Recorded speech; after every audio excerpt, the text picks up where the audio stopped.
उधर थियो बहादुरी से लड़ता रहा, लेकिन हर गुजरते सेकंड के साथ दुश्मन के हमले और भी ज्यादा हिंसक और बेरहम होते जा रहे थे। फिर क्रीचर ने अचानक फिर से दिशा बदली। उसी पल थियो को घबराहट में समझ आ गया कि अब दुश्मन उसके ब्रदर इन लॉ को निशाना बना रहा है। उसी समय हेरल्ड ने उड़कर दूर जाने की कोशिश की, खुद को समझाते हुए कि वो थियो को अपनी जगह मरने नहीं दे सकता। उसकी भावनाएं उस पर इतनी हावी हो गईं कि उसे लगभग ऐसा लगा जैसे वो दुनिया को अलविदा कह रहा हो। और तभी उस नाजुक पल में दो जानी पहचानी फिगर्स दिखाई दी। जैस्पर और लेवी वक्त पर पहुंच गए और प्रोटैगनिस्ट ने तुरंत बीच में आकर दोनों को बचा लिया। मैसेंजर की आंखें अविश्वास में फैल गईं और उसे समझते ही कि अभी क्या हुआ है, उसके गाल पर चुपचाप एक आंसू लुढ़क गया। जैस्पर ने फेदर्स के खास रंग से उस जानी पहचानी फिगर को तुरंत पहचान लिया। ये कन्फर्म होते ही कि वो गलत नहीं है, जैस्पर ने खुशी से हाथ हिलाया और मन ही मन एक्साइटमेंट के साथ चिकन को पुकारा। उधर स्क्वाड का मेन फाइटर लेवी लगातार बेरहमी से हमला करता रहा और उसने ब्लेजिंग फ्लेम का एक हिंसक वार उस सिनिस्टर क्रीचर की तरफ छोड़ दिया। ईविल स्पिरिट उस भयानक गर्मी से शॉक में पीछे हट गया और जल्दी से बचने की कोशिश करने लगा। उसे समझ आ गया कि इस फ्लेम को लेकर जो रूमर्स थे वो सच थे और उसने गुस्से में स्क्वाड को कोसते हुए कहा कि इंसान अचानक बहुत ज्यादा ताकतवर हो गए हैं। लेकिन डरने के बजाय इस नई ताकत ने उसके अंदर और ज्यादा दिलचस्पी जगा दी। आखिर वो खुद को एक एस रैंक स्पिरिट मानता था, यानी सबसे बड़ा शिकारी। उसके लिए हर एक्सप्लोजन और हर ह्यूमन हंट हमेशा से बस एक मनोरंजक खेल से ज्यादा कुछ नहीं था। इंसानों को कुचलना उसे उतना ही आसान लगता था जितना पैरों के नीचे छोटी चींटियां रौंद देना।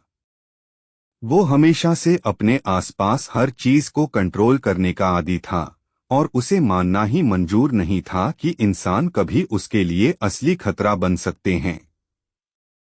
मॉन्स्टर के दिमाग में तो कोई भी ऐसा था ही नहीं जो उसकी जबरदस्त ताकत का विरोध कर सके।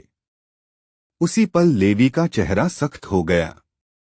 ठंडी आवाज में उसने साफ कहा कि उसे पता है ये वही क्रीचर है जो अनगिनत बेगुनाह लोगों की मौत का जिम्मेदार है। इसके जवाब में मॉन्स्टर जोर जोर से हंस पड़ा। उसने बड़ी आसानी से अपने शिकारों को अपनी पर्सनल कलेक्शन का हिस्सा कहा और लेवी का मजाक उड़ाते हुए बोला कि जल्द ही उसकी हड्डियां भी उसी में जुड़ जाएंगी। लेकिन लेवी बिजली से भी तेज हिला। उसने तुरंत समझ लिया कि सामने खड़ा मॉन्स्टर वही है जिसके बारे में कमांडर ने चेतावनी दी थी और उसने तय कर लिया कि इसे यहीं खत्म करना है। बिना किसी हिचकिचाहट के उसने उसी फ्लेम से हमला किया जिससे डेविल सबसे ज्यादा डरता था। पहली बार ईविल स्पिरिट ने ग्रीन फ्लेम का असली दबाव महसूस किया। उसकी आंखों में सचमुच की हैरानी चमक उठी। आग उसके शरीर को खाने लगी तो वो दर्द से दहाड़ उठा, मांस धीरे धीरे जलने लगा और नीचे की तेज हड्डियां दिखने लगीं। फिर भी वो आगे झुका, लेकिन गिरने से इनकार कर दिया। जब उसे एहसास हुआ कि वो अभी भी जिंदा है तो वो खुद हैरान रह गया कि फ्लेम्स उसे पूरी तरह खत्म नहीं कर पाईं। थोड़ी ही देर बाद वो फिर हंसने लगा, घमंड से ये नतीजा निकालते हुए कि ग्रीन फ्लेम्स उसे मार ही नहीं सकती। उसने ताने से पूछा कि क्या लेवी के पास कोई और ट्रिक बची भी है। जवाब तुरंत मिला, ब्लैक फायर का एक हिंसक वार। यही वो लेजेंडरी फ्लेम थी जिसके बारे में रूमर्स फैले हुए थे और पहली बार मॉन्स्टर की आंखों में सच्चा डर उभर आया। बस एक ही वार काफी था। मॉन्स्टर की हड्डियां तुरंत चटक गईं और वो किसी नाजुक चीनी मिट्टी के वास की तरह बिखर गया। लेवी ने हल्का सा भौहें सिकोड़ लीं और मन ही मन नोट किया कि दुश्मन की सहन शक्ति काफी इम्प्रेसिव है और शायद ये फ्लेम्स भी अभी उसे पूरी तरह खत्म न कर पाएं।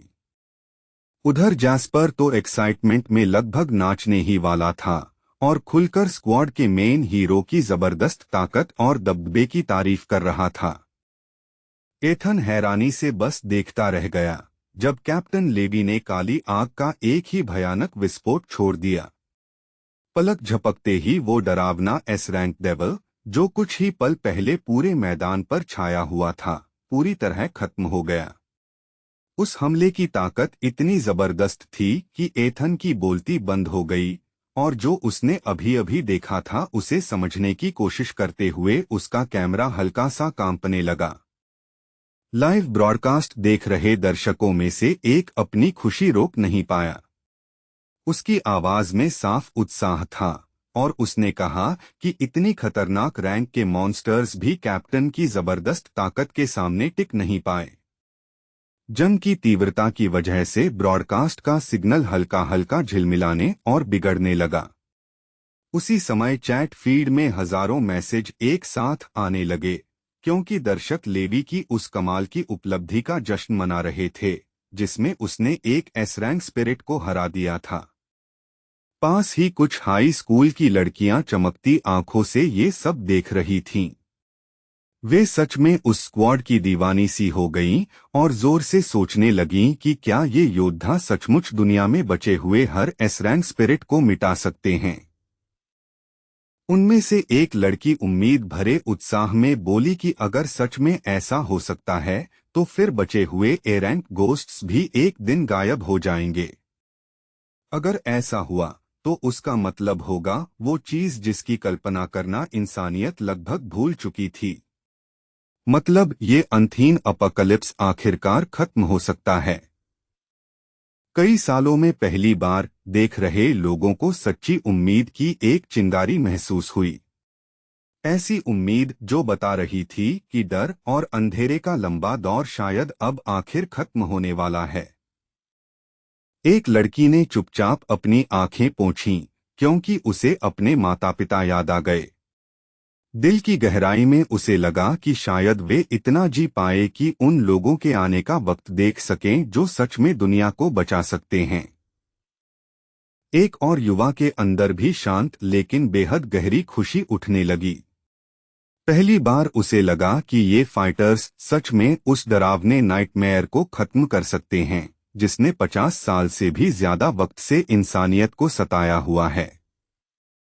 शहर के दूसरे हिस्से में एक घर के अंदर एक मां अपने छोटे बच्चे के साथ सोफे पर बैठी वही न्यूज ब्रॉडकास्ट टीवी पर देख रही थी। छोटी लड़की ने मासूमियत से ऊपर देखकर पूछा कि क्या अब उसे डरने की जरूरत नहीं रही। ये बात सुनते ही मां की आंखों में अचानक आंसू भर आए। कहीं और एक हाई स्कूल की लड़की सुनसान सड़क के किनारे अकेली बैठी थी और फोन पर न्यूज देखते हुए चुपचाप रो रही थी। अपने मन में वह अपने उन माता पिता से बात कर रही थी जो अब इस दुनिया में नहीं थे और उसे महसूस हुआ कि आखिरकार उम्मीद की एक असली किरण दिखाई दी है। खुशी के आंसू धीरे धीरे उसके गालों पर बहने लगे जब उसने उन तीनों की साथ वाली एक गर्मजोशी भरी तस्वीर को देखा। उसके दिल ने बस यही चाहा कि काश वे इस पल को देखने के लिए अभी जिंदा होते। उधर मैसेंजर ने एक लंबी जम्हाई ली जबकि पास के लोग जीत की बातों में खुशी से लगे हुए थे। वह थोड़ा चिढ़े हुए अंदाज में बोला कि उनकी वापसी में बहुत ज्यादा देर हो रही है और किसी को नहीं पता कि अब और कितना इंतजार करना पड़ेगा। उसी समय एथन और कई दूसरे ऑपरेटर्स ने हंसते हुए अपने कैमरे रूस्टर की तरफ घुमा दिए क्योंकि वे उस अजीब जीव को लेकर जिज्ञासु थे जो स्क्वाड के साथ सफर कर रहा था। अचानक मैसेंजर को खतरे का एक तेज एहसास हुआ। उसे समझ आया कि वह कुछ जरूरी चीज भूल गया है। ठीक उसी पल कैमरा ऑपरेटर्स डर से जम गए क्योंकि उन्होंने एक चौंका देने वाली बात नोटिस की। रूस्टर अभी अभी बोल पड़ा था लेकिन मैसेंजर खुद उनकी प्रतिक्रिया पर ध्यान ही नहीं दे रहा था। उसका दिमाग पूरी तरह उसी बेचैन करने वाले एहसास में उलझा था कि उसने कोई बहुत अहम बात नजरअंदाज कर दी है। उधर थियो बेहद थका हुआ लग रहा था। उसका बदन हल्का सा झुक गया था और उसे देखकर ऐसा लग रहा था जैसे वह किसी भी पल गिर सकता है। फीनिक्स की तरफ चिंता भरी नजर से मुड़कर उसने धीरे से सोचा कि कहीं ऐसा तो नहीं कि जिसने उसे बुलाया था उसने अभी तक उसे वापस इसलिए नहीं बुलाया क्योंकि शायद वह मर चुका है। तभी एक अधीनस्थ जल्दी से कमरे में घुसा और तुरंत खबर दी। उसने बताया कि कुछ लोग जंगल के पूर्वी हिस्से में मौजूद स्पिरिचुअल स्प्रिंग को इस्तेमाल करने की इजाजत मांग रहे हैं। लेकिन जैसे ही उसकी नजर अपने मास्टर की थकी हुई हालत पर पड़ी, उसका चेहरा पूरी तरह बदल गया। उसके चेहरे पर सदमा साफ दिखने लगा और वह अपनी दहशत छिपाने की कोशिश करने लगा। थियो ने उदास नजर से उसकी तरफ देखा और धीमी आवाज में पूछा कि क्या वह सच में इतना बुरा दिख रहा है। जैसे ही उसने ये कहा, उसके शरीर से पंख धीरे धीरे गिरने लगे। कड़वे भाव के साथ उसने सोचा कि आखिर अभी तक उसे वापस क्यों नहीं बुलाया गया। अधीनस्थ बढ़ती घबराहट के साथ देखता रहा क्योंकि और भी ज्यादा पंख नीचे जमीन पर गिरते जा रहे थे। उसी पल फीनिक्स एक डरावने नतीजे पर चुपचाप पहुंच गया। हालात में कुछ बहुत बुरी गड़बड़ हो चुकी थी। क्वीन पहले ही मर चुकी थी और अब किंग भी धीरे धीरे मरता हुआ लग रहा था। वहीं रशिया के छोड़े जा चुके शहर पी में जैस्पर और मैसेंजर लेवी के ठीक पीछे पीछे चल रहे थे। लेवी ने शांत स्वर में जैस्पर से पूछा कि क्या पास वाली इमारत के अंदर कोई गोश्त छिपा है। जैस्पर ने थोड़ा ध्यान लगाया और फिर यकीन से कहा कि हाँ, उसे सच में एक मौजूदगी महसूस हो रही है। अचानक एक विशाल चट्टान डरावनी रफ्तार से उनकी तरफ आ गिरी। हेरल्ड की आंखें फैल गईं क्योंकि उसे उसी पल समझ आ गया कि गोश्त पहुंच चुका है। बिना एक पल गवाए लेवी आगे बढ़ा और सबके सामने खड़ा हो गया, अपने शरीर से पूरे ग्रुप को बचाते हुए। ठीक उसी पल स्पिरिट ने आखिर खुद को सामने दिखाया और हमला कर दिया। वो कोई और नहीं बल्कि बदनाम एस रैंक डेविल मीशुत था। फिर भी लेवी के चेहरे पर वही पुरानी शांति बनी रही, जैसे इतने ताकतवर दुश्मन का अचानक सामने आ जाना भी उसे जरा सा नहीं हिला पाया। अगले ही पल लेवी ने एक तेज किक मारी जिसने डेविल को हवा में पीछे की तरफ उड़ा दिया। मीशुत का सदमे में उसे घूरता रह गया, मानो वह मान ही नहीं पा रहा था कि ये इंसानी फाइटर सच में उससे ज्यादा ताकतवर हो सकता है। उसके प्रतिक्रिया देने से पहले ही लेवी हैरतंगेज रफ्तार से उसके पीछे पहुंच चुका था। अपना हमला जारी रखते हुए लेवी ने हवा में ही फिर वार किया और स्पिरिट को पूरी तरह चौंका दिया। एक कुचल देने वाले प्रहार से उसने मीशुतका को सीधा जमीन में दे मारा। पास खड़ा जैस्पर पूरी लड़ाई को प्रशंसा भरी नजर से देख रहा था, जबकि हेरल्ड शांत मन से जंग का अंदाजा लगाकर इस नतीजे पर पहुंचा कि ये विरोधी बस एक एस रैंक स्पिरिट ही है। बहुत दूर रशिया का सुप्रीम कमांडर ब्रॉडकास्ट देख रहा था और सच में हैरान रह गया। अब जाकर उसे पूरी तरह समझ आया कि लेवी की ताकत आखिर कितनी असाधारण है। घर पर बैठा लड़ाई देख रहा एक युवा दर्शक अपना उत्साह रोक नहीं पाया और जोर से तारीफ में चिल्ला उठा। एक दूसरे घर में एक कपल ने लेवी को उस ईविल स्पिरिट को ठंडे दिमाग से खत्म करते देखा। उनके चेहरों पर इतनी कमाल की ताकत के लिए जलन भी थी और प्रशंसा भी। उधर लेवी ने खुद उस ईविल स्पिरिट का सिर एक हाथ से पकड़ लिया और दूसरे हाथ से उसने उस जीव के चारों ओर घूमती हुई आग का समंदर बुलाना शुरू कर दिया। कुछ ही सेकंड में आग डेविल के पूरे शरीर पर फैल गई और लपटों ने उसे निगलते हुए दर्द से चीखने पर मजबूर कर दिया। लेकिन लेवी हल्की अनिश्चितता के साथ ध्यान से देखता रहा, उम्मीद करते हुए कि मीशुतका अब सच में खत्म हो गया होगा। पिछली बार जब उसने ऐसे ही एक दुश्मन से लड़ाई की थी, तब आग उसे पूरी तरह खत्म नहीं कर पाई थी। वो विरोधी इस लाल चमकते जीव से ज्यादा ताकतवर था। गुस्से में गुर्राते हुए ईविल स्पिरिट दीवार से चिपक गया और मान लिया कि ये आदमी सच में उतना ही खतरनाक है जितनी अफवाहें कहती थीं। एक बैरियर के पीछे छिपकर वह मन ही मन खुश भी हुआ कि उसके पास अभी भी भागने का एक रास्ता बचा है। जैसे ही लेवी ने पल भर के लिए दूसरी तरफ देखा, वह क्रीचर तुरंत भागने की कोशिश करने लगा। लेकिन हेरल्ड ने उसकी हरकत उसी वक्त पकड़ ली। रूस्टर ने उस भालू जैसे स्पिरिट के चारों तरफ फैली अशुभ ऊर्जा को महसूस किया और तुरंत समझ गया कि यही किसी एस रैंक डेवल का असली रूप है। एक पल भी बर्बाद किए बिना मैसेंजर उड़कर हीरो की तरफ गया और उसे तुरंत पूरी स्थिति बता दी। कुछ ही देर में रूस्टर भागते हुए स्पिरिट के पीछे पड़ चुका था। भागता हुआ क्रीचर उससे गुस्से में भला बुरा कहता जा रहा था और साथ ही बच निकलने की कोशिश भी कर रहा था। अचानक मीशुतका ने अपने पंजे जोर से घुमाए और मैसेंजर की तरफ एक तेज हमला कर दिया। हेरल्ड बड़ी मुश्किल से उस वार से बच पाया और पीछे हटता रहा। उसी समय उसने डेवल की तरफ एक जमा देने वाला हमला भी छोड़ दिया। ईविल स्पिरिट को बहुत देर से समझ आया कि क्या हो रहा है। उसकी एक टांग पहले ही बर्फ में जकड़ चुकी थी और काबू छूटते ही उसका चेहरा गुस्से से मरोड़ गया और वह आगे झपटकर हमला करने दौड़ा। अपनी तरफ आते उन तेज पंजों को देखकर हेरल्ड घबरा गया। उस डरावने पल में उसे एहसास हुआ कि उसकी जान सचमुच बाल बाल पर टिकी है। बेबस होकर उसने मन ही मन थियो को पुकारा और मदद की भीख मांगी। लगभग उसी पल लेवी उसके ठीक सामने आ गया और हमले से उसे बचा लिया। एक ही जबरदस्त वार में लेवी ने डेवल का हमला तोड़ दिया और दुश्मन को पीछे धकेल दिया।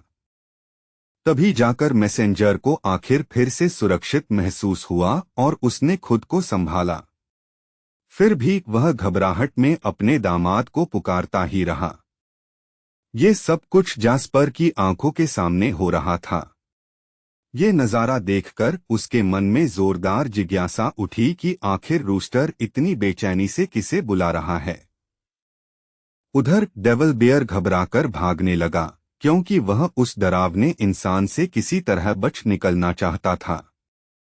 लेकिन लेवी ने तुरंत टेलीपोर्ट करके भागते हुए क्रीचर के ठीक सामने रास्ता रोक लिया। उस पर ठंडी बेरुखी से नजर डालते हुए उसने शांत स्वर में कहा कि ये मॉन्स्टर तो देखने में काफी क्यूट है। लेवी की शांत और लगभग खेल खेल जैसी बात ने ईविल स्पिरिट को पूरी तरह स्तब्ध कर दिया। वो क्रीचर एक पल के लिए वहीं जम गया, जैसे समझ ही नहीं पा रहा हो कि कोई इंसान एस रैंक मॉन्स्टर के सामने खड़े होकर इतनी कैजुअल आवाज में कैसे बात कर सकता है। बिना जरा भी हिचकिचाहट दिखाए लेवी ने अचानक स्पिरिट की गर्दन पकड़ ली और उसे हवा में उठा लिया। मॉन्स्टर तुरंत घबरा गया, बुरी तरह छटपटाने लगा और चिल्लाकर कहने लगा कि वो एक एस रैंक स्पिरिट है, उसके साथ इतना हल्के में बर्ताव नहीं किया जाना चाहिए। जैसे उस क्रीचर का कोई वजन ही न हो। प्रोटैगनिस्ट उस छटपटाते मॉन्स्टर को पकड़े पकड़े आराम से जास्पर के पास चला गया। फिर उसे ऐसे थमाया जैसे कोई तोहफा दे रहा हो और हल्की जिज्ञासु मुस्कान के साथ पूछा कि क्या जास्पर को ये छोटा भालू क्यूट लग रहा है। ये बेतुका नजारा देखकर मैसेंजर का चेहरा पीला पड़ गया। उसके सीने में एक बुरा एहसास उठने लगा और उसे अचानक जोरदार अंदेशा हो गया कि अब आगे कुछ बहुत खराब होने वाला है। लेवी और जास्पर दोनों उस क्रीचर को बड़े अजीब दिलचस्प भाव से घूरने लगे। वे उसे ऐसे चर्चा करने लगे जैसे बाजार में किसी जानवर को देखकर परख रहे हों और सोचने लगे कि इतना क्यूट छोटा भालू अगर भून दिया जाए तो शायद स्वाद अच्छा होगा या नहीं। ये जाना पहचाना हाल देखकर मैसेंजर ने मन ही मन लंबी सांस ली। अंदर ही अंदर उसे पहले से पता था कि ये कहानी कैसे खत्म होगी, क्योंकि उसने इस तरह का मंजर कई बार पहले भी देखा था। फिर लेवी ने बहुत कैजुअली कहा कि जास्पर को इस भालू को पकाकर देखना चाहिए कि इसका स्वाद कैसा है। जास्पर ने तुरंत चमकते उत्साह के साथ हामी भर दी। साफ था कि वो इस अजीब मौके को लेकर काफी एक्साइटेड था। कुछ ही देर में भालू के शरीर के चारों तरफ आग घिर गई। स्पिरिट गुस्से में गुर्राया और दांत पीसते हुए पूरा यकीन जताने लगा कि ऐसी साधारण आग उससे जैसे ताकतवर एसरैंग स्पिरिट को कभी भून ही नहीं सकती। लेकिन अचानक उसका सारा भरोसा टूट गया। उसके शरीर के चारों तरफ नीली लपटें भड़क उठीं और एक जमा देने वाली ठंड उसकी हड्डियों तक उतर गई। उसे ऐसा महसूस हुआ जैसे उसके अंदर कुछ धीरे धीरे घुल रहा हो। जास्पर ने हालात को ध्यान से देखा, लेकिन फिर निराश होकर सिर हिला दिया। क्योंकि मांस ठीक से पकता दिख ही नहीं रहा था, उसने नतीजा निकाला कि इस तरह की आग सही नहीं है। ये सुनकर लेवी ने शांत भाव से एक ताकतवर हरी लौ बुला ली। इस बिंदु पर डेवल बियर की सारी उम्मीद जैसे पूरी तरह टूट गई। उसके चेहरे से साफ लग रहा था कि उसने अपनी दुखद किस्मत मान ली है। वो पिछली लपटों के दर्द से संभल भी नहीं पाया था कि नई हरी आग ने उसे पूरा निगल लिया और उसके पूरे शरीर पर भयानक तरीके से जलने लगी। लपटें उसे निगलती गईं और मॉन्स्टर असहनीय दर्द में चीख उठा। इतना डरावना मंजर देखकर जास्पर भी आखिरकार उस जले और तड़पते शरीर से नजर हटा गया। जब जलना आखिर खत्म हुआ और सिर्फ हड्डियां बचीं, तब जास्पर ने अफसोस भरी नजर से उन अवशेषों को देखा और उदास होकर बोला कि खाने के लिए एक टुकड़ा मांस भी नहीं बचा। उसी पल लेवी का चेहरा ठंडा पड़ गया। उसकी हथेली में काली लौ जल उठी और हाथ के एक साधारण से झटके से उसने बची हुई हड्डियों को भी पल भर में राख बना दिया। वो क्रीचर आखिरी बार डर से भरी चीख मारता हुआ धूल में बिखर गया, जिसे हवा अपने साथ उड़ा ले गई। उसके बाद लेवी और जास्पर ने बहुत शांति से तय किया कि अब से स्पिरिट्स को सीधा तुरंत जला देना ही ज्यादा आसान रहेगा। उधर मैसेंजर ने गहरी भौहें चढ़ाई, क्योंकि एक बात अचानक फिर उसके दिमाग में लौट आई। आखिर उसे याद आ गया कि पहले वो क्या भूल गया था। उसे याद आया कि थियो पहले वाली लड़ाई में बुरी तरह घायल हुआ था। बढ़ती चिंता के साथ उसने सोचा कि वापस लौटने के बाद थियो आखिर संभला कैसे होगा। एक पल के लिए उसके चेहरे पर थोड़ी राहत आई, क्योंकि उसने सोचा कि उससे संपर्क करके पूछे कि वो ठीक है या नहीं। लेकिन ये ख्याल जल्दी ही चला गया। उसने तय किया कि थियो को शायद आराम और ठीक होने के लिए समय चाहिए, खासकर क्योंकि वो चोट उसे बचाते हुए लगी थी। उधर थियो के अधीनस्थ उसे डर के साथ देख रहे थे। उन्होंने नोटिस किया कि उनके लॉर्ड के बहुत ज्यादा फेदर्स पहले ही झड़ चुके हैं, और अगर ऐसे ही चलता रहा तो वो जल्द ही पूरी तरह गंजा हो सकता है। उसी समय दुनिया भर की खबरों में बताया गया कि गोस्ट एक्सटर्मिनेशन स्क्वाड ने कंट्री जेड में शैडो ड्रैगन स्पिरिट के साथ साथ एक और एस रैंक क्रीचर को भी सफलतापूर्वक खत्म कर दिया है। शहरों में लगे विशाल आउटडोर स्क्रीन्स पर वो फुटेज दिखाई जा रही थी जिसमें ब्लड क्वीन का विनाश दिख रहा था, वही डरावना एस रैंक मॉन्स्टर जिसने कभी कंट्री वाई में आतंक मचा रखा था। उसके थोड़ी ही देर बाद नई रिपोर्ट्स में ये भी पक्का हो गया कि कंट्री एस के ताकतवर S rank spirit scorpion Lord की भी मौत हो चुकी है। एक के बाद एक देशों ने हुआ एक्सआईए को आधिकारिक पत्र भेजने शुरू कर दिए। इन संदेशों में सहयोग, दोस्ती और आपसी मदद की बातें थीं, और औपचारिक समारोहों में नेताओं ने खुलकर ये जताया कि वे चाइना पर भरोसा करना चाहते हैं। गोस्ट एक्सटर्मिनेशन स्क्वाड की खबरें पूरी दुनिया में फैलती ही जा रही थीं। जल्द ही एक और ब्रॉडकास्ट में खुलासा हुआ कि उन्होंने एक दूसरे देश की मदद करके ताकतवर एस रैंक थंडरलोर्ड को भी खत्म कर दिया। पूरी दुनिया में लोग टीवी, फोन और बड़े पब्लिक स्क्रीन्स के सामने जमा हो गए और चाइना की इस लेजेंडरी स्क्वाड से जुड़ा हर नया अपडेट बेसब्री से देखने लगे। उनकी मदद की बदौलत एक और देश में डरावना S rank spirit king of ghost Wolves भी हरा दिया गया। धीरे धीरे दुनिया फिर से जिंदगी की तरफ लौटने लगी। लेकिन टी स्टेट के छोड़े गए शहर पे में एक नया और अशुभ स्पिरिट अचानक प्रकट हो गया। उस क्रीचर ने शांत स्वर में कहा कि वो इसी पल का इंतजार कर रहा था। आखिर उसे मन एंड स्पिरिट की लेजेंडरी स्क्वाड से मिलने का मौका मिल गया। लेवी ने उस नए आने वाले को हल्की जिज्ञासा से देखा और शांति से पूछा कि क्या स्पिरिट को उनके आने की खबर पहले से थी। जवाब में लॉर्ड ऑफ द अंडरवर्ल्ड ने अपनी साइथ पत्थर की जमीन पर दे मारी, जिससे जमीन चटक गई। फिर मजाक उड़ाते हुए उसने पूछा कि क्या लेवी सच में मानता है कि इसे ठीक से ग्रीटिंग करना कहते हैं। फिर स्पिरिट ने ताना मारते हुए कहा कि लेवी तो पहले ही बाकी सारे एस रैंक मॉन्स्टर्स को खत्म कर चुका है, तो जाहिर है अब वो दुनिया बचाने के लिए उसे भी मिटाने आया है। लॉर्ड ऑफ द अंडरवर्ल्ड हल्का सा हंसा और मान लिया कि शायद उस बात में कुछ सच्चाई छिपी हुई है। पास खड़ा जैस्पर जोश में लेवी का साथ देने लगा और पूरे भरोसे से बोला कि हाँ, उन्हें इस दुश्मन को भी खत्म करना चाहिए और इंसानियत को बचाते रहना चाहिए।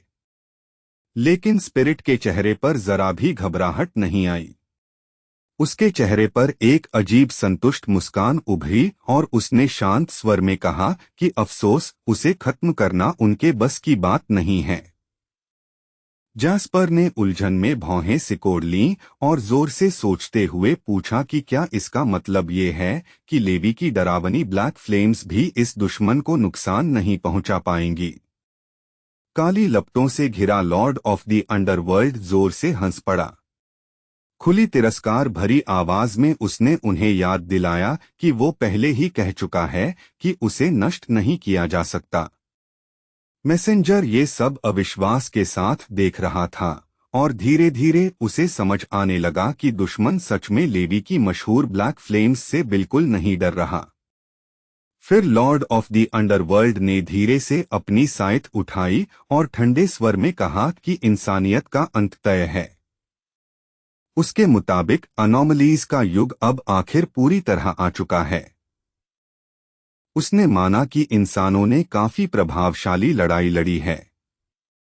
फिर अपने हथियार की पकड़ कसते हुए उसने साइथ को हवा में घुमाया और लेवी की ब्लैक फ्लेम्स को एक तरफ धकेल दिया।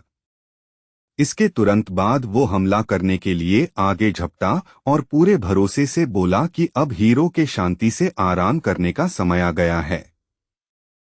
लेकिन लेवी ने बेहद आसानी से एक साइड स्टेप लेकर हमले को टाल दिया। उसकी आंखें ठंडी हो गईं और एक चमक जैसी तेजी से हिलते हुए वो अचानक अपने दुश्मन के पीछे पहुंच गया। लॉर्ड ऑफ द अंडरवर्ल्ड को खतरे का एहसास हुआ और वो तुरंत पलटा। लेकिन ठीक उसी क्षण लेवी की लाल लौ सीधा उसके सिर पर जा लगी। तुरंत प्रतिक्रिया देते हुए स्पिरिट ने साइथ हवा में घुमाकर जोरदार पलटवार किया, लेकिन लेवी पहले ही हट चुका था और उसने उस वार से बचाव कर लिया।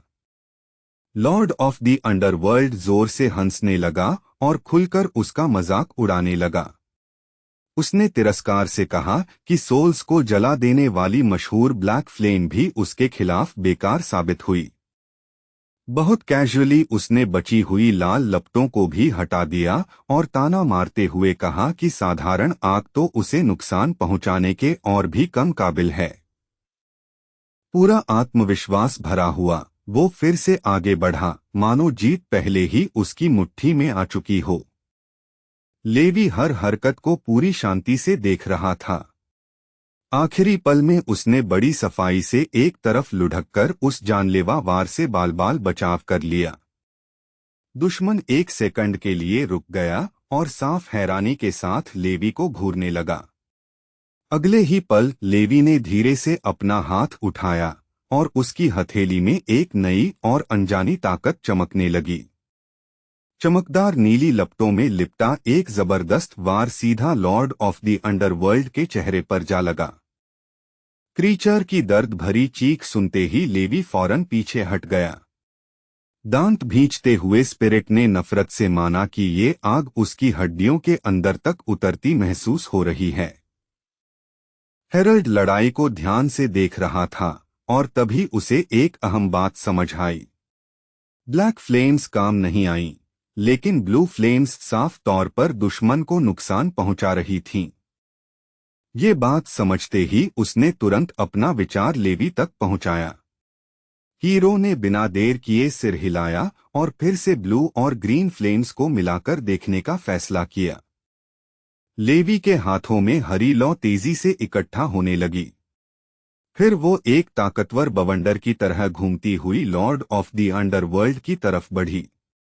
धधकती आग के बीच खड़ा स्पिरिट आत्मविश्वास से हंस पड़ा और बोला कि न ब्लू फ्लेम्स और न ब्लैक फ्लेम्स उसे खत्म कर सकती हैं, क्योंकि वो इस दुनिया का रूलर है। उसने घमंड से कहा कि जब तक उसका असली शरीर कहीं न कहीं मौजूद है, स्पिरिट्स और अनोमलीज लगातार बिना रुके पैदा होते रहेंगे। अहंकार से भरी आवाज में उसने ऐलान किया कि इंसानियत को खत्म करने वाला असली अपकलिप्स वही है। ये सब ध्यान से देखते हुए हेरल्ड अपनी याददाश्त पर जोर डालने लगा, क्योंकि वो डेस्परेटली उस रहस्यमयी ब्लू फ्लेम की असली प्रकृति और ओरिजिन को याद करने की कोशिश कर रहा था। फिर उस अफरातफरी के बीच उसकी नजर अचानक एक ऐसी चीज पर पड़ी जिसने उसके अंदर तक सिहरन भर दी। सामने दिख रहे उस अजीब नजारे को देखते ही उसके दिल में डर की एक तेज लहर दौड़ गई और सीने में बेचैनी फैलने लगी। लॉर्ड ऑफ द अंडरवर्ल्ड के शरीर के चारों तरफ गाढ़ा अशुभ काला धुआं धीरे धीरे लिपट रहा था, जैसे बेचैन परछाइयां हवा में नाच रही हों।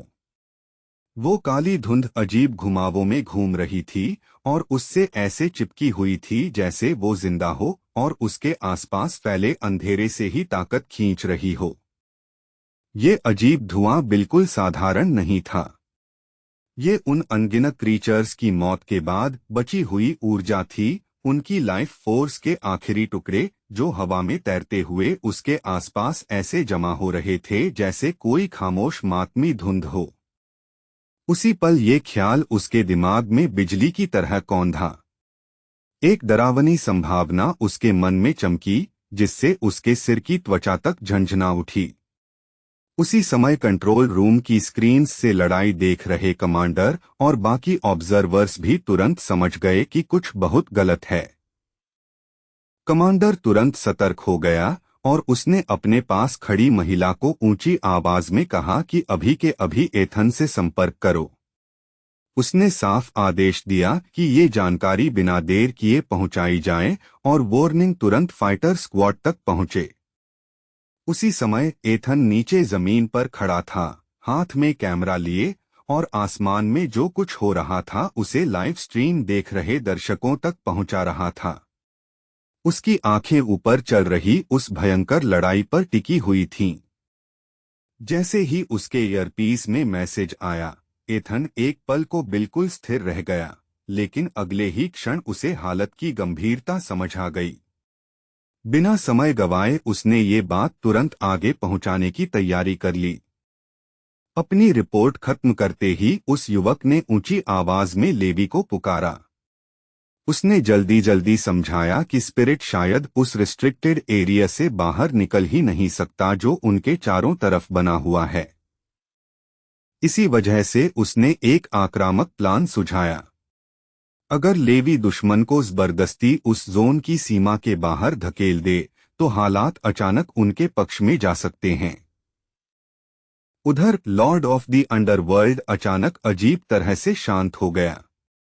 उसका चेहरा सख्त हो गया, जैसे वो बहुत ध्यान से कुछ हिसाब लगा रहा हो और अगली चाल सोचते हुए चुपचाप बैटलफील्ड को देख रहा हो।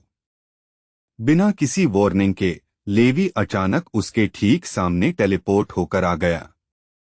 उसकी ये अचानक मौजूदगी देखकर दुश्मन इतना चौंक गया कि वो सहज ही पीछे की तरफ झटका खा गया। अगले ही पल लेवी ने एक तबाही मचा देने वाला वार किया। उसका हमला एक चकाचौंध कर देने वाले प्रकाश स्तंभ जैसा बन गया, जो सीधा बढ़ते हुए लॉर्ड ऑफ द अंडरवर्ल्ड के पेट को आर पार चीर गया। उस वार की भयानक ताकत ने लॉर्ड ऑफ द अंडरवर्ल्ड को हवा में पीछे की तरफ उछाल दिया और उसका शरीर कई मीटर दूर ऐसे जा गिरा जैसे कोई कपड़े की गुड़िया तूफान में उड़ गई हो। उसने तुरंत घबराकर पीछे चमक रही स्कारलेट बॉर्डर की तरफ देखा। जब उसे यकीन हो गया कि उसने उसे ना छुआ है और ना पार किया है, तभी उसने राहत की धीमी सांस छोड़ी, क्योंकि अब उसे समझ आ गया था कि वो कितना खतरनाक रूप से करीब पहुंच गया था। लेकिन वो राहत एक सेकंड भी नहीं टिक पाई। लगभग उसी पल उसे एक और खतरा महसूस हुआ, क्योंकि लेवी की मुट्ठी तेज सीटी जैसी आवाज के साथ हवा चीरती हुई उसकी तरफ आ रही थी। ठीक उसी क्षण लॉर्ड ऑफ द अंडरवर्ल्ड को उस चमकती क्रिम्सन लाइन के पार धकेला जा चुका था, जो फोरबिडन जोन की सीमा दिखा रही थी। उसने हवा में ही खुद को जल्दी से संभाला, घुटनों को हल्का मोड़कर अपना संतुलन वापस पाया। फिर उसकी नजर सामने चमकती सीमा पर टिक गई और उसे धीरे धीरे एहसास हुआ कि अब वो पूरी तरह उसके बाहर है। उसके चेहरे पर धीरे धीरे एक अजीब मुस्कान फैल गई। लेवी की तरफ देखकर उसने पूरे आत्मविश्वास से कहा कि रिस्ट्रिक्टेड एरिया के बाहर आने के बाद भी उसे कोई असली नुकसान नहीं हुआ है।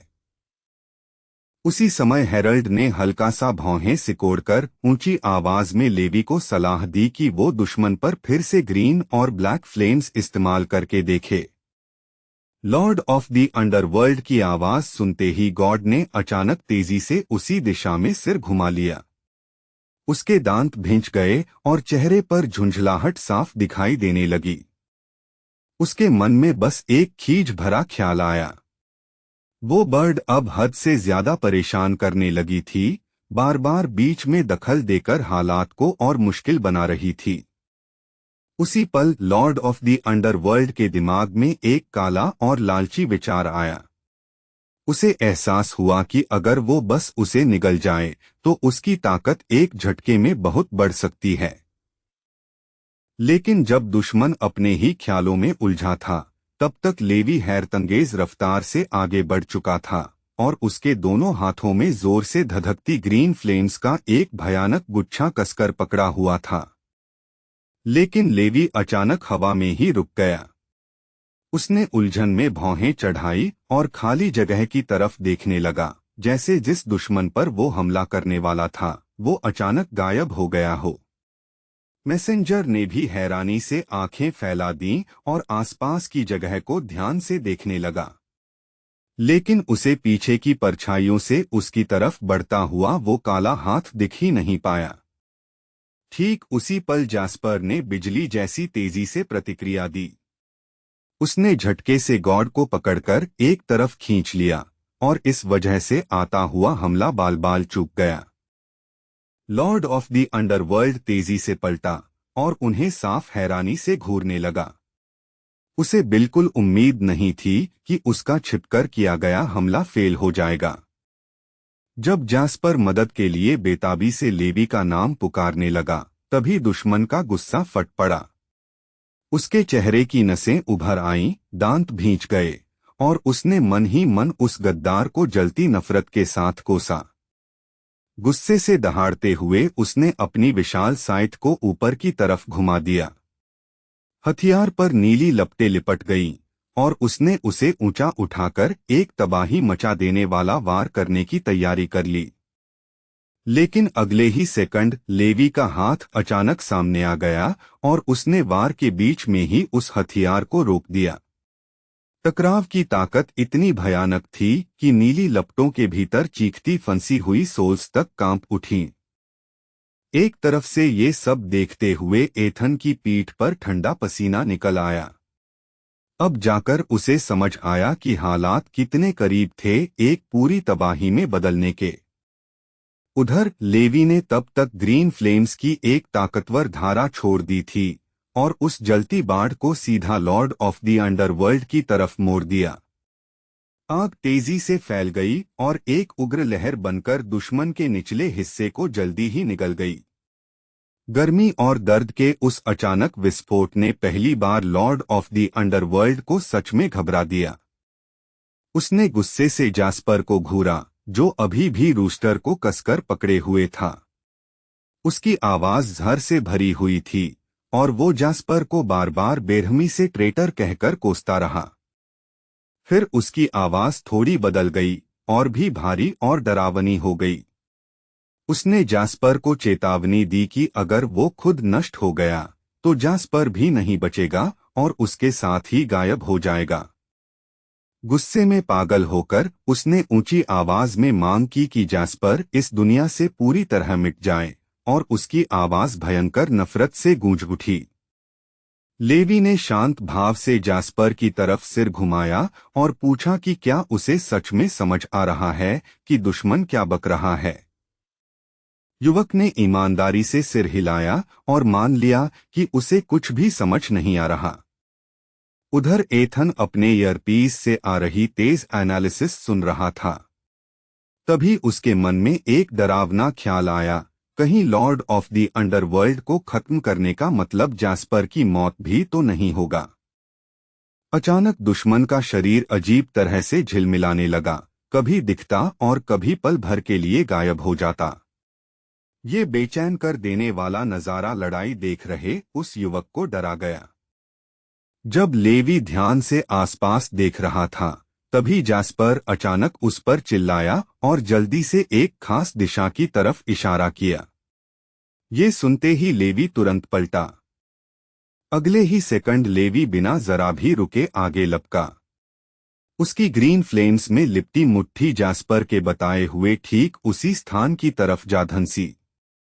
जैसे ही लॉर्ड ऑफ द अंडरवर्ल्ड दोबारा प्रकट हुआ, उसके सामने एक डरावना नजारा था। जलती हुई मुट्ठी पहले से ही उसके चेहरे से बस कुछ इंच दूर थी।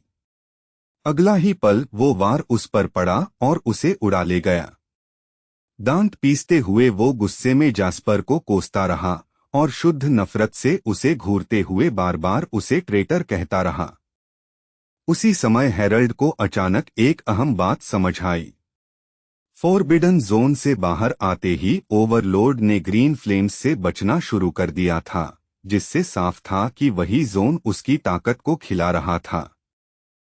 हालत को तुरंत समझते हुए उसने लेवी को ऊंची आवाज में वार्निंग दी। दुश्मन फॉरबिडन जोन के बाहर साफ कमजोर हो रहा है, इसलिए उसे किसी भी हालत में वापस नहीं जाने देना चाहिए। उसे यहीं जलाकर खत्म करना होगा।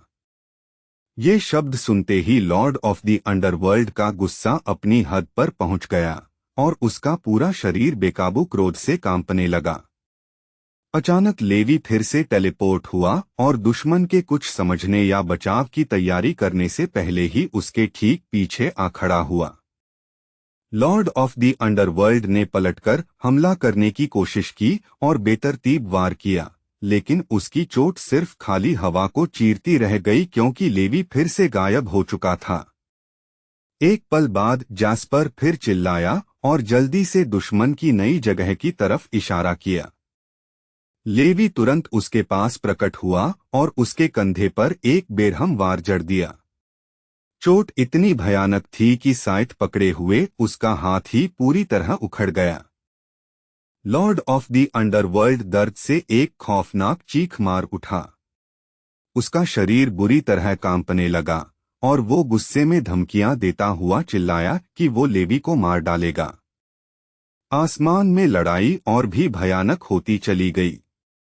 उधर हेरल्ड एक तरफ से सब ध्यान से देख रहा था और हर मौके पर लेवी को दुश्मन को आग में झोंकते रहने के लिए लगातार कहता जा रहा था। लॉर्ड ऑफ द अंडरवर्ल्ड ने लेवी को लात मारकर दूर करने की कोशिश की, लेकिन लेवी ने वो वार आसानी से रोक लिया। फिर उसने तुरंत पलटवार किया, पहले पीठ पर, फिर चेहरे पर और उसके बाद शरीर पर कई भारी प्रहार जड़ दिए। आखिर में लेवी ने दोनों पैरों से उसके पेट पर जोरदार किक मारी, जिससे वो नीचे जा गिरा। फिर उसे वहीं दबोचकर उसने बेरहम घूंसों की लगातार बरसात शुरू कर दी।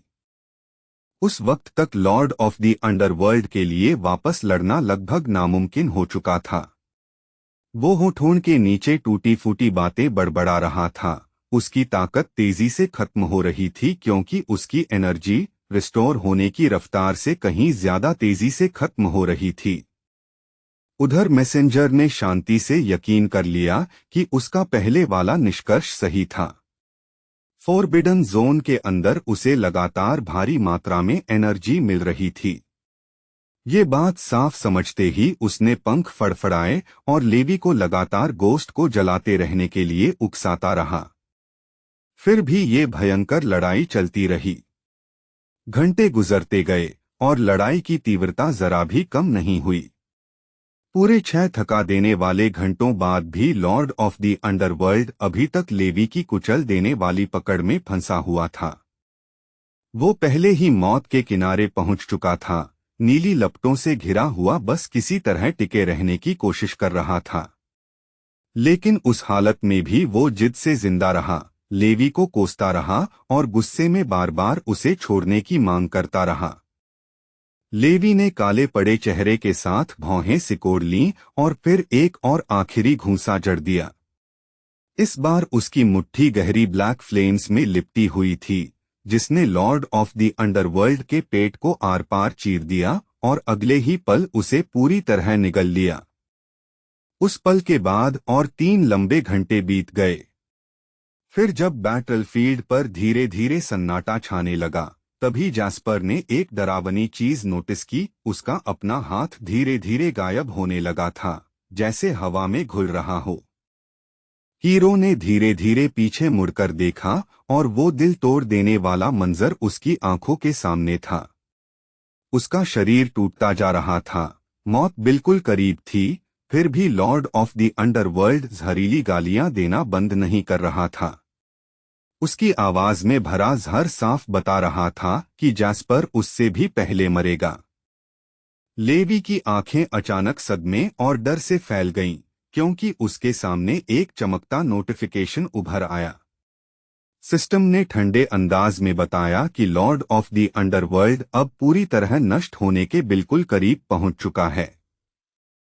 उसी समय एक और रिपोर्ट सामने आई। उसमें बताया गया कि जिन सैटेलाइट्स में से एक ने अपना मिशन सफलतापूर्वक पूरा कर लिया था, उसे अब तय समय से पहले वापस बुला लिया जाएगा।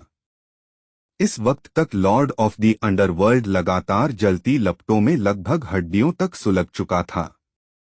लेकिन तभी उसे अचानक अपने आसपास कुछ अजीब सा हिलता-डुलता महसूस हुआ। सिस्टम एक बार फिर लेवी के सामने प्रकट हुआ, लेकिन इस बार उसका संदेश तसल्ली देने वाला था। उसने शांत स्वर में कहा कि आखिर में जैस्पर सुरक्षित रहेगा। तब तक जैस्पर का शरीर लगभग पूरी तरह शून्य में घुल चुका था। फिर भी उसके होठों पर हल्की सी मुस्कान थी और वो मन ही मन लेवी को चुपचाप हौसला दे रहा था कि लड़ता रहो और दुनिया को बचाओ। लेवी ने लॉर्ड ऑफ द अंडरवर्ल्ड को कसकर पकड़े रखा, जब तक कि दुश्मन आखिरकार ढहकर खाली हवा में घुल नहीं गया। बिना किसी वार्निंग के लेवी के हाथ में जल रही ब्लैक फ्लेम अचानक बेकाबू होकर भड़क उठी। उसकी ताकत पहले से भी ज्यादा हो गई और उसने अपने आसपास की हर चीज को झुलसा दिया। कुछ सेकंड बाद लेवी ने धीरे धीरे अपनी हथेली खोली। उसके अंदर कुछ भी नहीं बचा था। लॉर्ड ऑफ द अंडरवर्ल्ड पूरी तरह नष्ट हो चुका था और अब हमेशा के लिए गायब हो गया था। ठीक उसी पल आसमान के घने बादलों के बीच अचानक एक चमकती दरार खुल गई। उस दरार से तेज रोशनी नीचे बरसने लगी और नीचे फैली अंधेरी दुनिया उस उजाले में नहा गई। उस चमकते हुए खुलाव के भीतर से एक खूबसूरत लड़की धीरे धीरे सामने आई, जो हवा में बेहद शांति से तैर रही थी। उसका पूरा शरीर मुलायम और जगमगाती रोशनी से चमक रहा था और उसने धीरे से अपना हाथ लेवी की तरफ बढ़ा दिया। अगले ही पल वो उसके और करीब आई और रोते हुए हीरो को अपनी बाहों में भर लिया। उसने उसे एक गर्म और सुकून देने वाले आलिंगन में समेट लिया। इसके थोड़ी देर बाद लेवी के माथे के बीचों बीच एक चमकता हुआ निशान धीरे धीरे बनने लगा। सिस्टम ने तुरंत समझाया कि हेवनली पाथ ने इनाम के तौर पर उसे एक खास एस्ट्रल बॉडी दिया है। स्वर्ग से उतरी रोशनी लेवी के माथे पर टिक गई, लेकिन वो जरा भी नहीं हिला। वो निशान कुछ पल हल्का सा टिमटिमाया, फिर फीका पड़कर उसकी त्वचा में समा गया।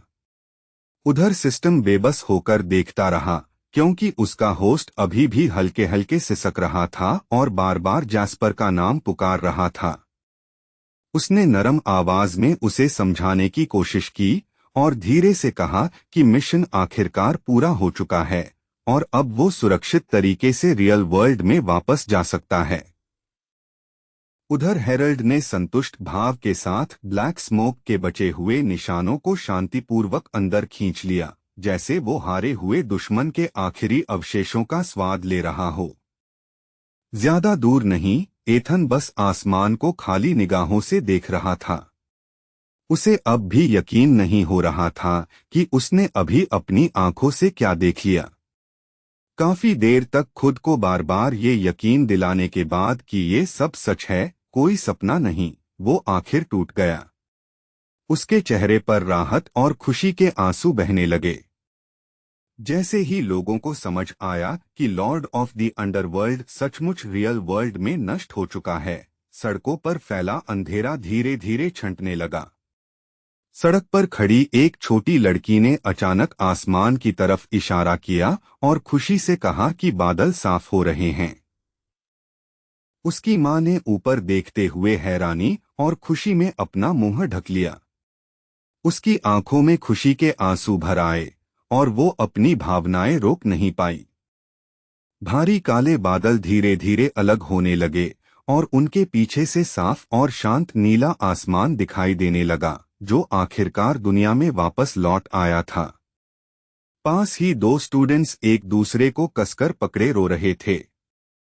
राहत इतनी ज्यादा थी कि वे बार बार बस यही दोहरा रहे थे कि लॉर्ड ऑफ द अंडरवर्ल्ड आखिरकार नष्ट हो गया। लेकिन उनकी पास खड़ी दोस्त बेकाबू होकर रो रही थी, क्योंकि उसे जैस्पर याद आ रहा था। जैसे ही उसने उसका नाम फिर सुना, उसके आंसू और तेजी से गिरने लगे, जबकि बाकी दो लड़कियां उसे स्तब्ध होकर देखती रह गईं। कहीं और एक कपल भी चुपचाप शोक मना रहा था। वे जैस्पर के गायब हो जाने का दुख झेल रहे थे और ये मानने की कोशिश कर रहे थे कि शायद वो सच में जा चुका है। एक दूसरी जगह एक लड़की कंबल में लिपटी हुई धीरे धीरे रो रही थी और पूरे दिल से जैस्पर को उसके किए हर काम के लिए धन्यवाद दे रही थी।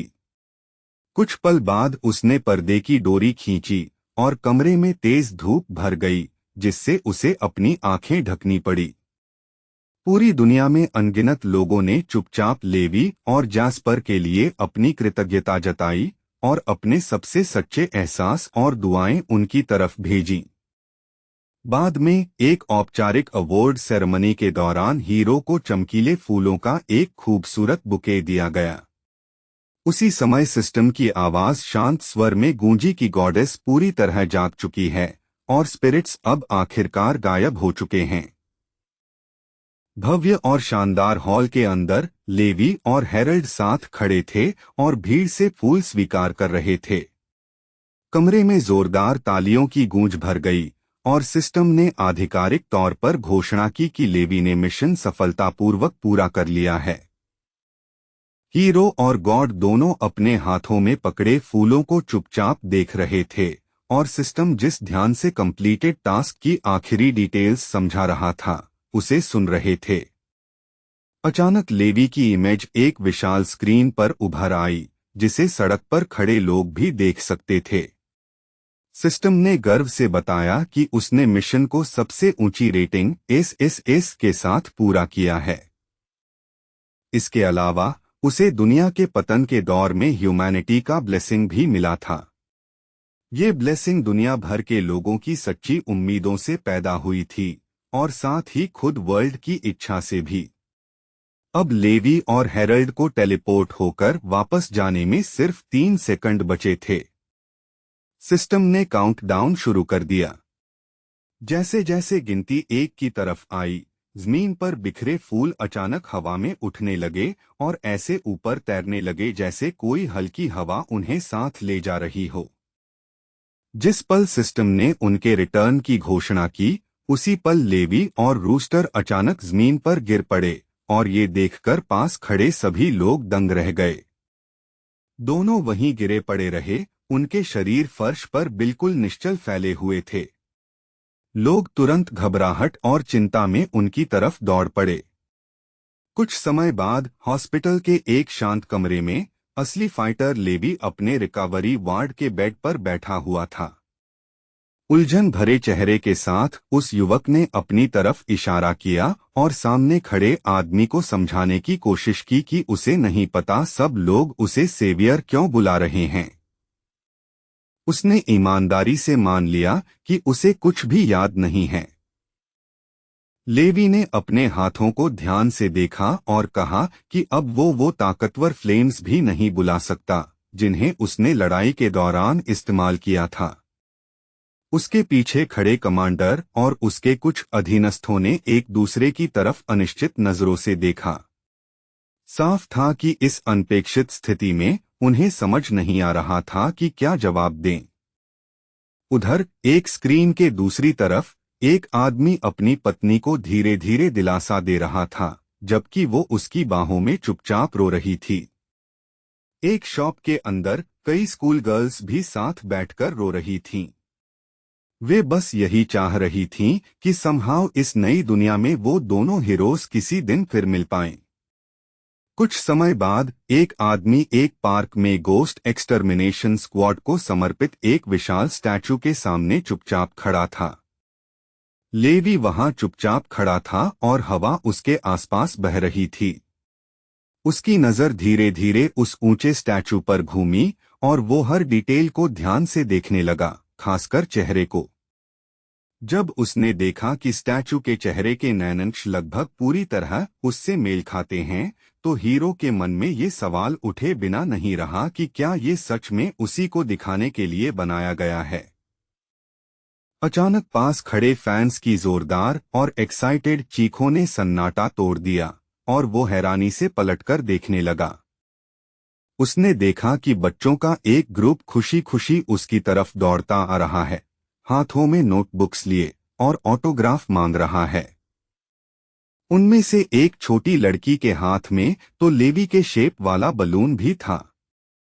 उधर कहीं और मुगु एक जेंटलमैन के पास पहुंचा और उससे पूछा कि क्या उसने सच में उस फैसले के लिए हामी भर दी है। उस आदमी ने शांत स्वर में कहा कि हाँ, उसने सचमुच अपनी सहमति दे दी है। युवक ने गहरी भौहें सिकोड़ लीं और चिंता के साथ कहा कि शायद ऐसा फैसला इतनी आसानी से नहीं लिया जाना चाहिए था।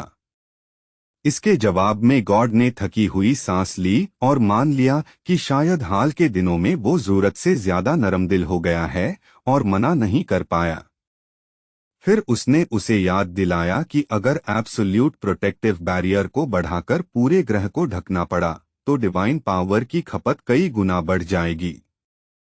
उस आदमी ने धीरे धीरे अपनी उंगलियां भींची और जवाब दिया कि एक्स्ट्राटेरेस्ट्रियल फोर्सेस पहले ही आसपास इकट्ठी हो रही हैं और अर्थ को उस प्रोटेक्शन की बेहद जरूरत है। मुगु ने और गहरी भौहें चढ़ाई और कहा कि वो ये बात अच्छे से समझता है। आखिर सभी गॉड्स में से सबसे मजबूत प्रोटेक्टिव एबिलिटीज उसी लॉर्ड के पास हैं। ये सुनकर उस आदमी ने आखिर अपनी नजर उठाई, लेकिन उसके कुछ कहने से पहले ही युवक ने उसे जल्दी से बीच में रोक दिया। उसने समझाया कि अगर गॉड खुद बहुत ज्यादा दखल देगा तो उसकी डिवाइन पावर आखिरकार 1000 साल के भीतर खत्म हो जाएगी और इस वॉर में मरने वाला वो पहला गॉड बन जाएगा। फिर जैस्पर ने धीरे से एक सीधा लेकिन भारी सवाल पूछा, आखिर कोई कैसे संतुष्ट हो सकता है अगर दुनिया के बस एक बचे हुए कोने को ही बचाया जाए? युवक ने उसकी तरफ देखा और उसके चेहरे पर साफ दुख लिखा हुआ था। कुछ पल की खामोशी के बाद जब उसे कोई सही जवाब नहीं मिला तब उसने आखिर मान लिया कि वो जास्पर की भावनाओं को समझता है। इसके थोड़ी देर बाद वो फिर लौटा और इस बार उसके पास बुरी खबर थी। उसने कहा कि 9 की 9 बैटल्स हार दी गई हैं और अर्थ के गॉड्स अब एलियन रेस का मुकाबला करने के काबिल नहीं रहे। जास्पर ने हल्की भौहें सिकोड़कर उसे याद दिलाया कि 5 स्टार यूनियन वाली स्थिति के बारे में काफी समय से सभी गॉड्स को पहले ही पता था। टेबल पर शांत भाव से रहस्यमयी टैलिस्मान्स बनाते हुए वो उसकी बात सुनता रहा, जबकि युवक ने एक बार फिर पूछा कि वे अर्थ के रिसोर्सेस को पूरी तरह छोड़ क्यों नहीं सकते। उस आदमी ने धीरे धीरे सिर उठाया और ठोस आवाज में कहा कि गॉड्स खुद अर्थ से जन्मे हैं और इस दुनिया की रक्षा करना और इसके भीतर जो कुछ भी होता है उसकी जिम्मेदारी लेना उनका कर्तव्य है। उसने शांत स्वर में समझाया कि उसका जन्म इसी ग्रह पर हुआ है और इसी सीधी सी बात की वजह से वो मानता है कि इस दुनिया की हर चीज और इस पर रहने वाले हर इंसान की रक्षा करना उसका कर्तव्य है। फिर उसने स्थिर आवाज में कहा कि अगर किसी दिन उसका शरीर मिट भी जाए तब भी उसका संकल्प और उसकी इच्छा पीछे रह जाएगी। उसका मानना था कि सिर्फ ऐसे अड़िग खड़े रहकर ही वो सच में गॉड कहलाने के लायक बन सकता है। उधर रियल वर्ल्ड में सिस्टम ने चुपचाप बताया कि प्रिमोर्डियल स्पिरिट फ्रैगमेंट का फ्यूजन सफलतापूर्वक पूरा हो चुका है और कंपेनियंस में से एक को खास रिवॉर्ड मिला है। जास्पर बिल्कुल स्थिर पड़ा था, उसकी आंखें कसकर बंद थीं। उसके माथे के बीचों बीच एक हल्का चमकता निशान धीरे धीरे टिमटिमा रहा था, जैसे अंधेरे में कोई छोटा तारा धड़क रहा हो।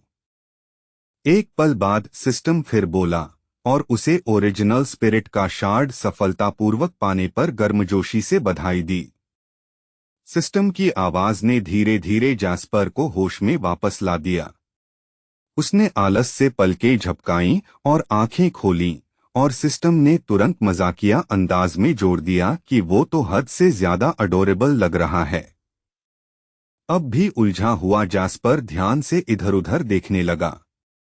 तभी उसे एहसास हुआ कि वो किसी तरह एक सोए हुए युवक की गर्दन के चारों ओर लिपटा हुआ है, जो एक बड़े पेड़ की जड़ों के नीचे शांति से आराम कर रहा था। उसने गौर से लेवी के चेहरे को देखा और अचानक एक अजीब बात नोटिस की। इस एंगल से लेवी का चेहरा उसे सामान्य से कहीं बड़ा लग रहा था। फिर जास्पर ने अपनी ही टांगों की तरफ देखा और सदमे में जम गया। वहां हाथ बिल्कुल नहीं थे, बल्कि तेज ड्रैगन क्लॉस थे। ये समझते ही वो पूरी तरह घबरा उठा। जब वो उलझन में अपना शरीर मोड़ने लगा, तभी उसने पीछे कुछ और महसूस किया।